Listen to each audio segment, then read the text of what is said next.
মাশাআল্লাহ, একদম চাঁদের মতো সুন্দর। Thank you. আপনি তো খুশি হন না, আপনাকে বলি না। মেয়ে আমাদের পছন্দ হয়েছে, আলহামদুলিল্লাহ। মেয়ে যেহেতু আমাদের পছন্দ হয়ে গেছে সেহেতু আজকে কাবিনটা করাই ফেলতে চাই। কি বলেন হেকমত সাহেব? কিন্তু মানে তোমরা বাচ্চারা চলে আসছো কাবিন করতে, গার্জিয়ান লেভেলের কেউ আসলে ভালো হতো না? ছেলের বাবা আমি নিজে চলে আসছি, আরো গার্জিয়ান লাগবে?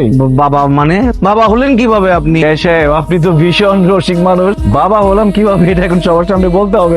আচ্ছা দাঁড়ান, এনআইডি আর বার্থ সার্টিফিকেট দেখাও। এই যে আমাদের দুজনের এনআইডি আর এই যে আমার ছেলের বার্থ সার্টিফিকেট দেখেন। কি এবার বিশ্বাস হয়েছে যে আমরা পিতা পুত্র? আসলে আমাদের বংশের ট্রেডিশনটা এরকম, আমরা অল্প বয়সে বিয়ে করি, অল্প বয়সে বাবা হই, যাতে করে আমরা নাতির ঘরে পুতি, পুতির ঘরে নাতি এরকম দেখতে পারি। তা আপনার ওয়াইফকে নিয়ে আসলেন না? জিসানের জন্মের সময় ওর মা মারা যায়। মানে আপনার মা নিয়ে আসতেন? আমার জন্মের সময় মারা গেছে আমার আম্মা। এতে মারা যাওয়া ফ্যামিলি, মানে এমন মারা যাওয়া ফ্যামিলির মধ্যে আমার মেয়েকে আমি কেন বিয়ে দিতে যাব? না না না, এই তো ঝামেলার ফ্যামিলি। আমাদের মেয়েরও তো অল্প বয়স, মাত্র 18 বছর একদিন হয়েছে। এইখানে তো আমরা আমাদের মেয়েকে বিয়ে দিতে পারি না, মারা যাবে। এই বিয়ে ক্যান্সেল, আমি রাজি না। আমি রাজি। আপনি তো আমার থেকে বয়সে অনেক বড়, আমি তো আপনাকে বিয়ে করব না। আরে দূর বোকাছে, তোমার কথা বলছি নাকি? তোমার বাবাকে আমার পছন্দ হয়েছে।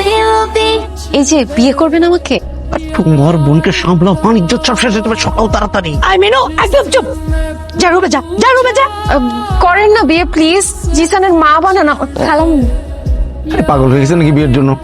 এই যে নিয়ে যাও ভিতরে। শোনেন, আমরা আপনাদের সাথে কোনো রকম সম্বন্ধ করব না, আপনারা আসতে পারেন, গেটের দিকে যান।